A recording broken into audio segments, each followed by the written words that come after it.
विकसित भूखंड द्यायचा आणि पैसेही आमच्याकडचेच, हा कोणता न्याय? पारगावकरांचा प्रशासनाला थेट सवाल.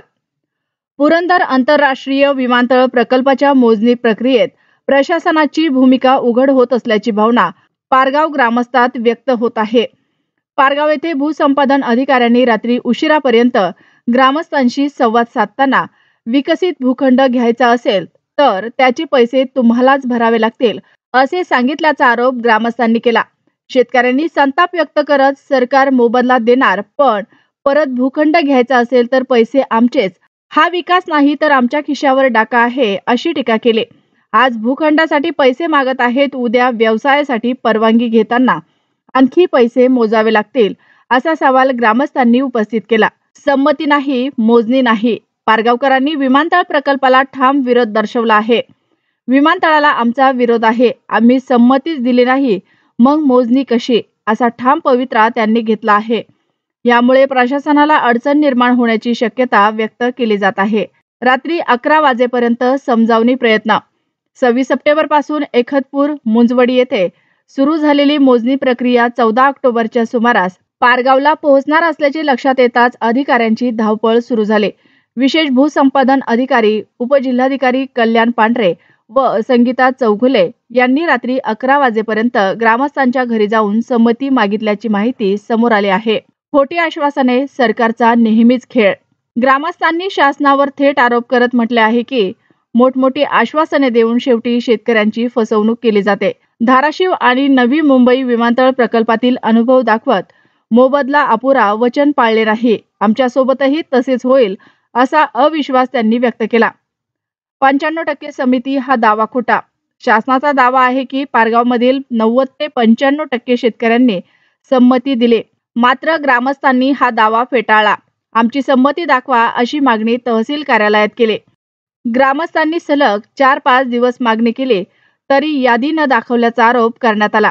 यातूनच स्पष्ट होते की संमती स्थानिकांची नसून बाहेरील जमिनी खरीददारांची आहे, असे ग्रामस्थांचे म्हणणे आहे. अन्याय थांबवण्यासाठी लढू. आमची जमीन, आमचा हक्क. संमती न देता मोजणी शक्य नाही. बळजबरी केल्यास रस्त्यावर उतरू, असा इशारा ग्रामस्थांनी दिला आहे. पारगाव सर्वात मोठा अडथळा पुरंदर विमानतळ प्रकल्पासमोर. पारगाव हा मोठा अडथळा ठरत आहे.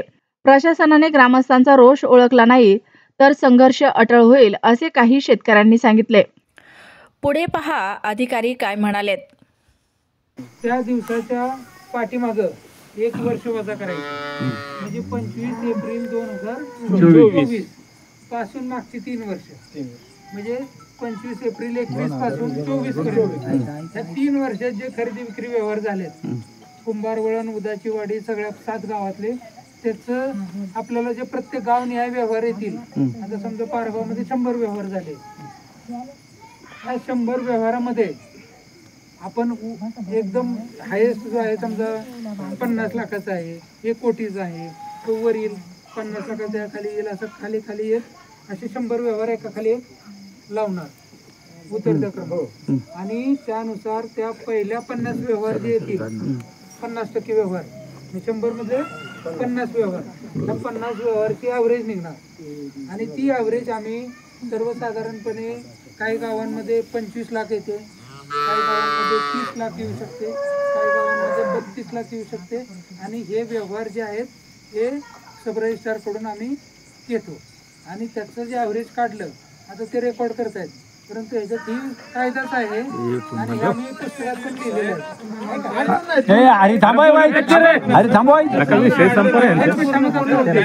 आम्ही जर 1 कोटीचा व्यवहार जर केला, ऐका ना मी सांगतो,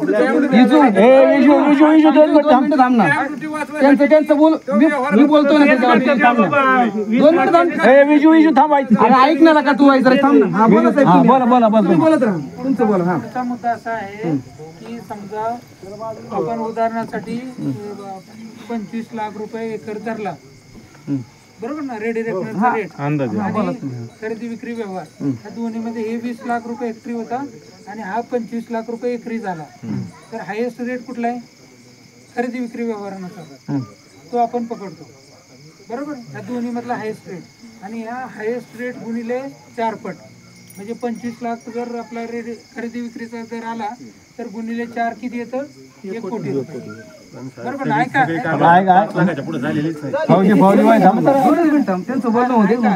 आणि त्यामध्ये तुम्हाला समजा 1 कोटी रुपये रेट ठरला आणि तुम्हाला 10% परतावा आहे, बरोबर ना? तर 1 कोटी रेट म्हणजे 1 कोटी रुपये, 10% परतावा म्हणजे 4 गुंठे एकराला, बरोबर ना?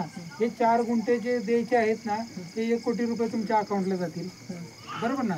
1 कोटी मधले तुमच्या संमतीनं दर मान्य केल्यानंतर संमती करारनामा होतो, बरोबर ना? आताची संमती आहे ना ही करारनामा नाही, आताची संमतीनं कुठलाही हक्क जात नाही. आता तुमच्या बोलण्याप्रमाणे एवढं संपू द्या ना मला. ठीक आहे, संपवा. समजा 1 कोटी रुपये त्यांच्या अकाउंटला गेले, त्यांची 1 एकर जमीन 1 कोटी रुपये अकाउंटला गेले.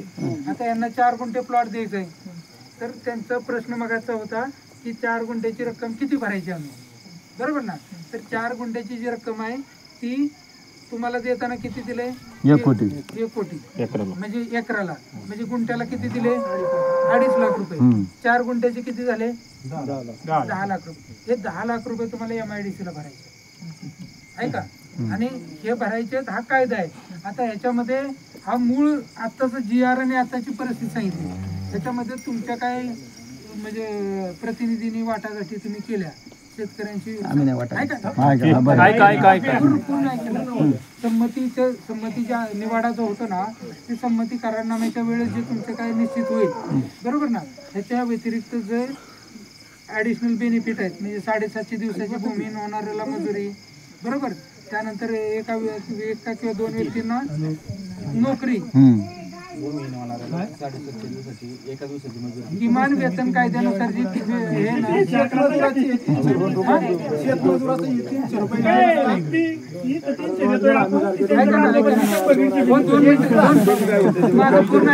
ऐकून घ्या की राव. अरे थांबवा, तुला गैरबड करतो.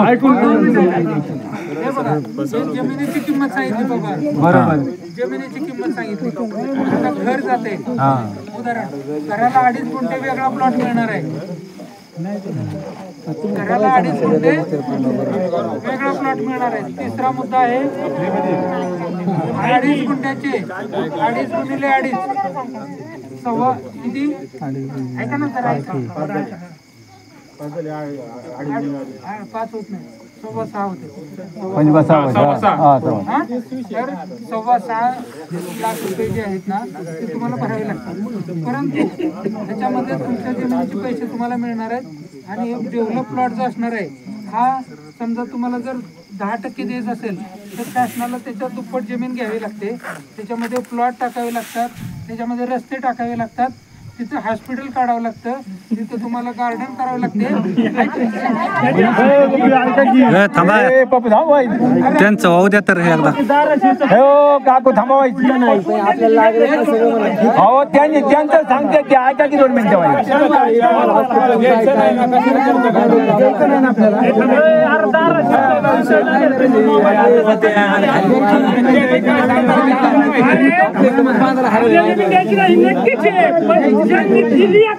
त्यांनी कशी दिली आणि काय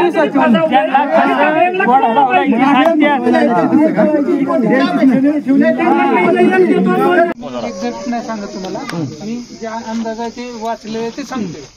त्याच्यामध्ये रेट कसा ठरतो ते सांगते मी. रेट काय आहे हे सांगणार नाही, रेट कसा असणार तेवढं सांगा, त्याच्यावर आम्हाला कॅल्क्युलेशन येतं, आम्ही तेवढं शिकलोय. बघा रेट कसा असू शकतो ते सांगतो. सांगा. आता आमच्याकडं रेडी रेकनरचा रेट तो आता सांगितला 20 लाख रुपये हेक्टरी धरू आपण, बरोबर. खरेदी विक्री व्यवहार आता 25 एप्रिल 2025 ला तुमची अधिसूचना प्रसिद्ध झाली 32/2, बरोबर. त्या दिवसाच्या पाठीमाग 1 वर्ष वजा करायचं म्हणजे 25 एप्रिल 2024 पासून मागची 3 वर्ष म्हणजे 25 एप्रिल 21 पासून 24 पर्यंत या 3 वर्षात जे खरेदी विक्री व्यवहार झालेत कुंभारवळण, उदाचीवाडी, सगळ्या 7 गावातले, त्याचं आपल्याला जे प्रत्येक गावनिहाय व्यवहार येतील. आता समजा पारगाव मध्ये 100 व्यवहार झाले, या 100 व्यवहारामध्ये आपण एकदम हायेस्ट जो आहे समजा 50 लाखाचा आहे, 1 कोटीचा आहे, तो वरील 50 लाखाच्या खाली येईल असं खाली खाली येत असे 100 व्यवहार एका खाली एक लावणार उतरत्या क्रमात. आणि त्यानुसार त्या पहिल्या 50 व्यवहार जे येतील 50% व्यवहार 100 मधले 50 व्यवहार, ह्या 50 व्यवहारची ॲव्हरेज निघणार. आणि ती ॲव्हरेज आम्ही सर्वसाधारणपणे काही गावांमध्ये 25 लाख येते, काही गावांमध्ये 30 लाख येऊ शकते, काही गावांमध्ये 32 लाख येऊ शकते. आणि हे व्यवहार जे आहेत हे सब रजिस्ट्रार कडून आम्ही घेतो आणि त्याचं जे ॲव्हरेज काढलं आता ते रेकॉर्ड करतायत. परंतु ह्याच्यात ही कायदाच आहे आणि हे आम्ही पुस्तकात पण लिहिलेलं आहे. थांब ना होते ना पूर्ण होते. आम्ही जर 1 कोटीचे व्यवहार जर केला ऐका ना मी सांग पुढचं बोलू. मग तर तेच म्हणतात ना बाबा 20 लाख त्याने सांगितलं, ती हेक्टरी 20 लाख म्हणजे तेच आहे. पुढचा मुद्दा असा आहे की समजा आपण उदाहरणासाठी 25 लाख रुपये एकर धरला, बरोबर ना, रेडी रेफरन्सचा रेट आणि खरेदी विक्री व्यवहार या दोन्हीमध्ये हे 20 लाख रुपये हेक्टरी होता आणि हा 25 लाख रुपये एकरी झाला. तर हायेस्ट रेट कुठला आहे खरेदी विक्री व्यवहारानुसार तो आपण पकडतो, बरोबर. या दोन्ही मधला हायेस्ट रेट आणि ह्या हायेस्ट रेट गुणिले 4 पट म्हणजे 25 लाख जर आपला खरेदी विक्रीचा दर आला तर गुणिले 4 किती येतं 1 कोटी रुपये, बरोबर ना. ऐका 5 लाखाच्या पुढे झालेलीच नाही. आणि त्यामध्ये तुम्हाला समजा 1 कोटी रुपये रेट ठरला आणि तुम्हाला 10% परतावा आहे, बरोबर ना. तर 1 कोटी रेट म्हणजे 1 कोटी रुपये, 10% परतावा म्हणजे 4 गुंठे एकराला, बरोबर ना. हे 4 गुंठे जे द्यायचे आहेत ना ते 1 कोटी रुपये तुमच्या अकाउंटला जातील, बरोबर ना. 1 कोटी मधले तुमच्या संमतीनं दर मान्य केल्यानंतर संमती करारनामा होतो, बरोबर ना. आताची संमती आहे ना ही करारनामा नाही, आताची संमतीनं कुठलाही हक्क जात नाही. पुढचा एवढं संपू द्या ना मला. समजा 1 कोटी रुपये त्यांच्या अकाउंटला गेले, त्यांची 1 एकर जमीन 1 कोटी रुपये अकाउंटला गेले. आता यांना 4 गुंठे प्लॉट द्यायचा आहे, तर त्यांचा प्रश्न मगाचा होता की 4 गुंठ्याची रक्कम किती भरायची आम्ही, बरोबर ना. तर 4 गुंठ्याची जी रक्कम आहे ती तुम्हाला देताना किती दिले 1 कोटी म्हणजे एकराला, म्हणजे गुंठ्याला किती दिले 2.5 लाख रुपये. 4 गुंठ्याचे किती झाले 10 लाख रुपये. हे 10 लाख रुपये तुम्हाला MIDC ला भरायचे आहे का. आणि हे भरायचे हा कायदा आहे. आता ह्याच्यामध्ये हा मूळ आत्ताचा GR आणि आताची परिस्थिती सांगितली, ह्याच्यामध्ये तुमच्या काय म्हणजे प्रतिनिधींनी वाटाघाटी तुम्ही केल्या शेतकऱ्यांशी आहे का पूर्ण संमतीच्या निवाडा जो होतो ना ती संमती करारनाम्याच्या वेळेस जे तुमचे काय निश्चित होईल, बरोबर ना. ह्याच्या व्यतिरिक्त जे ऍडिशनल बेनिफिट आहेत म्हणजे 7.5 दिवसाची भूमीहीन होणाऱ्याला मजुरी, बरोबर. त्यानंतर एका किंवा 2 व्यक्तींना नोकरी, किमान वेतन कायद्यानुसार जी हे ना शेतमजुराची 300 रुपये, शेतमजुराचं 300 रुपये ऐका ना 2 मिनिटं माझं पूर्ण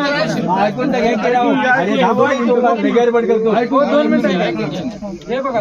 हे जमिनीची किंमत सांगितली बाबा, बरोबर, जमिनीची किंमत सांगितली. आता घर जाते उदाहरण, घराला 2.5 गुंठे वेगळा प्लॉट मिळणार आहे, घराला 2.5 गुंठे वेगळा प्लॉट मिळणार आहे. तिसरा मुद्दा आहे 2.5 गुंठ्याचे 2.5 गुणिले 2.5 सव्वा किती, ऐका ना जरा ऐका, 5 होत नाही 6.25 होते, 6.25 हा. तर 6.25 लाख रुपये जे आहेत ना ते तुम्हाला भरावे लागतील. परंतु त्याच्यामध्ये तुमच्या जमिनीचे पैसे तुम्हाला मिळणार आहेत आणि डेव्हलप प्लॉट जो असणार आहे हा समजा तुम्हाला जर 10% द्यायचं असेल तर शासनाला त्याच्या दुप्पट जमीन घ्यावी लागते, त्याच्यामध्ये प्लॉट टाकावे लागतात, त्याच्यामध्ये रस्ते टाकावे लागतात, तिथं हॉस्पिटल काढावं लागतं, तिथं तुम्हाला गार्डन करावं लागते.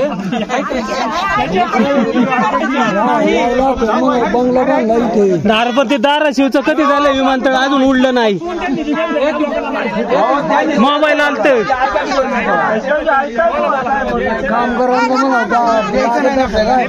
अरे धाराशिवचं विमानतळ झालेलं ते मोबाईल आलत ना, कधी झालंय अजून उडलं नाही. तुम्ही कधी आताच आशा लागलाय. काय करायचे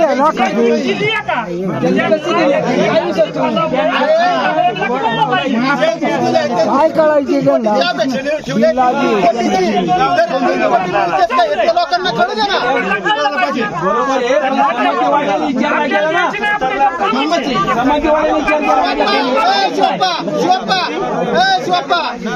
ज्या लोकांनी 3 कोटीची अपेक्षा ठेवून जमीन दिली, लोकांनी दिलाय ना त्यांना कळलं ना, त्यांना कळलं 50 लाख ती माघारी रिटर्न आपल्या बरोबर सोडून देतात. तुम्हाला माझ्याकडे 50 लाख रुपये अरे पेटवलं ते 50 लाख काय 50 लाख काढतोय तुम्ही 20 लाख रुपये तुम्ही 6 लाख जर झाला 6 लाखाची तुम्ही केली काय 30 लाख रुपये तुम्ही रेट करणार का? 2.5 एकराचा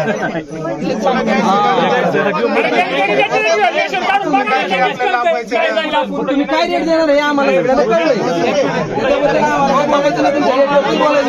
आम्हाला जमीन द्यायची नाही, आम्ही ठाम आहे. हो थांबा. मिनिमम आहे ना 25 लाख रुपये रेट येतो बरं का. काही गावांमध्ये 30 लाख रुपये रेट येतो आहे का. आणि गुणिले 4 केल्यानंतर गुणिले 4 केल्यानंतर